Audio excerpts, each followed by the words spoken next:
And welcome back. In this video, we're going to be learning about self-closing tags.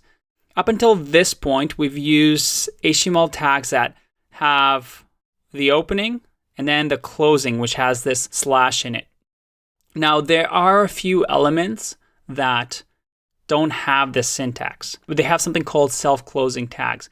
So let's say here between Fuji and Honeycrisp, I want to have a bit of a line break. I can use something like BR here, break. And if I save this and I refresh, we have a little line break. There's also HR, which is horizontal. So you get a horizontal line, if I refresh, right through here. HR, break, just have one single element, self-closing. You might also see something like this, and that is something from the old version of HTML, which uses XHTML. You can read up more about it on your own, but just keep in mind that with HTML5, we're just going to be using this. So obviously on web pages, there's going to be images. So would it be nice if there was a picture of a Fuji apple here? Let's see how we can do it. So with an image tag, and let's think about this critically. If I didn't know what an image tag is and I wanted to add an image to my HTML file, well, if I Google image HTML tag,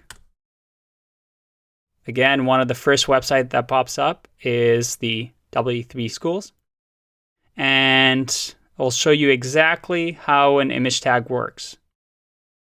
If I click try yourself, you can see it in action. You can play around with it. But you can see here that an image tag is a self-closing tag. There's no closing image tag, just one single tag. And if I do image, and we have something called source here. And this is something called an attribute.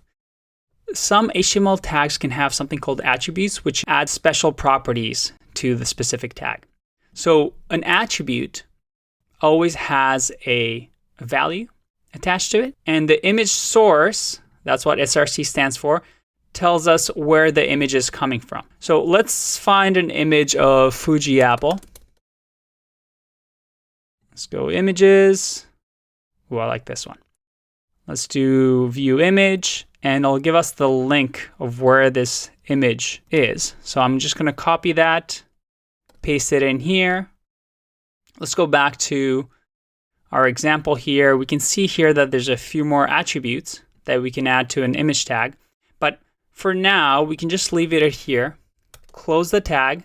You can see that Sublime Text adds the nice highlighting for us. And if I save this, go back to our website, and I click refresh, I get this massive Fuji apple. And obviously that's too big. Ideally, we can make it a little bit smaller. Again, if we go back into the example, you'll see that it has width and height.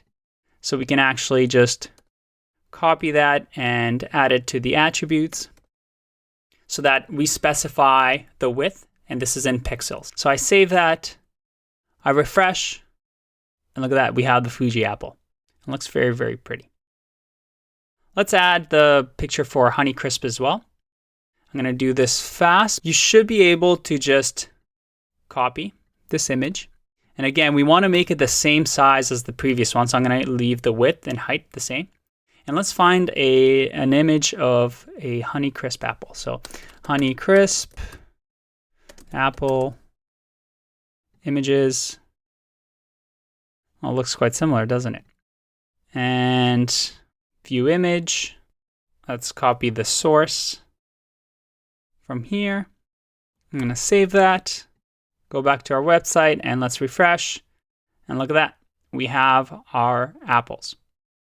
So image tags are very, very useful. You might be asking yourself, what does the alt attribute mean? And this is something that you can actually read up on. So if you scroll down, if you look over here, you can see that alt specifies an alternate text for an image. So again, this is something that can be used by screen readers, and you can define what the image is of. So in here, the alt is smiley face, so that when a screen reader reads it, says, oh, in this part of the website, there is a smiley face. Just to recap, we learned about self-closing tags, which don't require two of them, so an opening and a closing tag, just a single one. So we used BR for line break, we used HR for a horizontal line, and then we have the image tag that also has to have some attributes. So it has a source, which tells us where to grab the image from.